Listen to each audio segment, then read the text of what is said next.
3 different continents in 3 different languages. We got kings, we got prisoners, we got soldiers, military men, we got shepherds, we got farmers, we got a physician, we got a tax collector who's a mafia guy.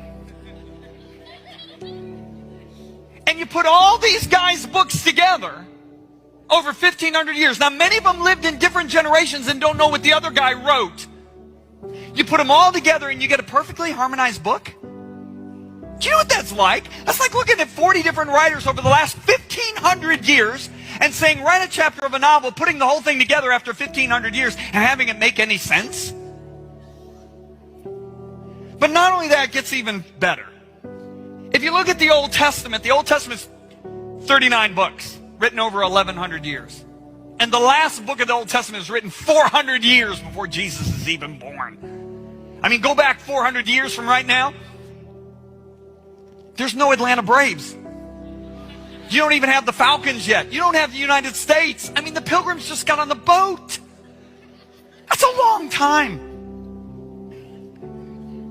The last book was written 400 years before Jesus was even born. Now, you got these 39 books written by all these different authors for over 1,100 years, many of them living in different generations, not knowing what the other guy wrote. And you know what these guys did? They made predictions about the Messiah. Things like he'd ride in Jerusalem on a donkey, he'd be betrayed by a friend, he'd be born in Bethlehem, he'd be called out of Egypt, he would be sold for 30 pieces of silver, he'd be crucified. And they made over 300 predictions, with the last one being made 400 years before Jesus was even born. And you know Jesus fulfilled all 300 of those predictions? So, there's a scientist named Dr. Peter Stoner who has since gone to heaven, but he was an expert in probability. Do you know what probability is?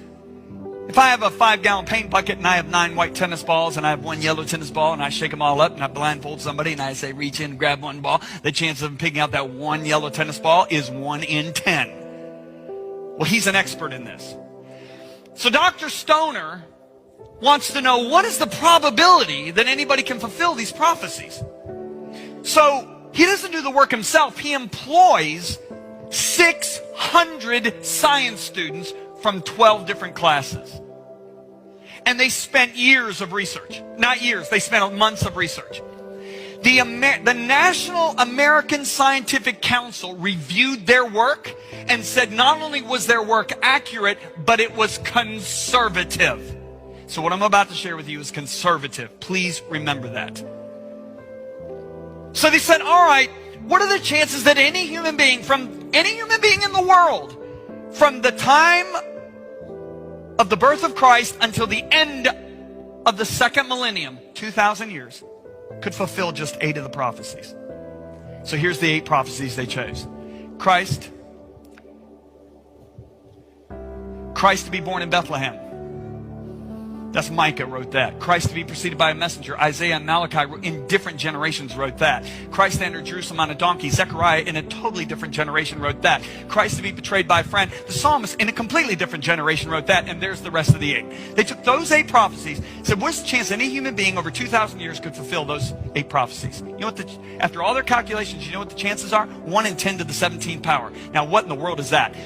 10 to the 17th is a 1 with 17 zeros behind it. I don't even know how to say that number. And I have an engineering degree. It's not gazillion billion. I got news for you. Okay, but I can illustrate that number.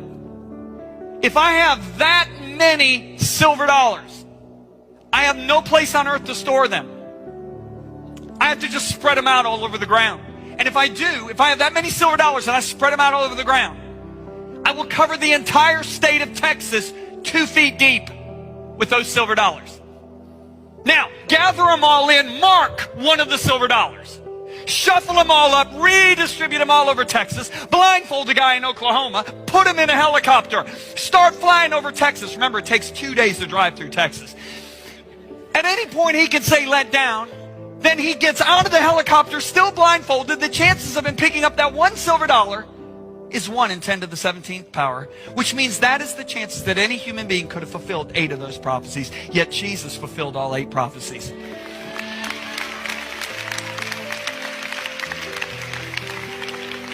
So Dr. Stoner said, what about 16 prophecies? So they do all these hours of calculation, he and the 600 science students. And they say that the chances that any human being could have fulfilled 16 prophecies is 1 in 10 to the 45th power. That's a 1 with 45 zeros behind it. Don't even ask me to write that number down. Now, if I have that many silver dollars, I can't store them on the earth. It's too many. I got to make a big ball of silver dollars. I got to make a sphere of them, okay? You know how big this sphere would be? The diameter of that sphere would be 60 times the distance of the earth to the sun. If you want mileage, it's 5.5 billion miles. Now, mark one of those silver dollars. Shuffle them all up. Blindfold the guy, put him in a jet plane. It will take 400 years nonstop flight just to fly around the ball. At any point, he can say, let down. Now remember, he might have to dig 2.75 billion miles into the center because the marked one might be in the center. But the chances of him picking up that one silver dollar is 1 in 10 to the 45th power. That is the chances that any human being could have fulfilled 16 of the prophecies. Yet Jesus fulfilled all 16. So can I blow your mind? Can I really blow your mind one more time? Can I blow it? So Dr. Stoner said, what about 48 prophecies? What are the chances anybody could fulfill 48 prophecies? So they do hours and hours of calculations. And you know what they found out? It's 1 in 10 to the 157th power. Now, how big is that number? I can't use the silver dollar. It's too big. I got to go to a smaller item. I got to go to an electron. Now, do you know how small an electron is? Let me just tell you.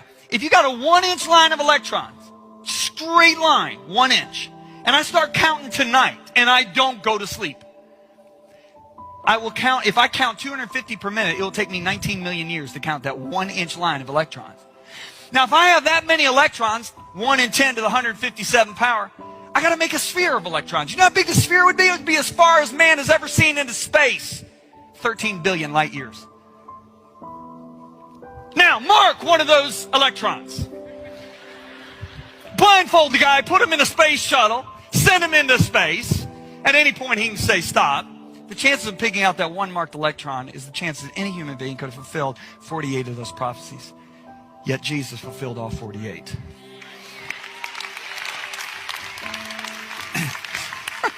So can we review here? Can we review? Okay, we got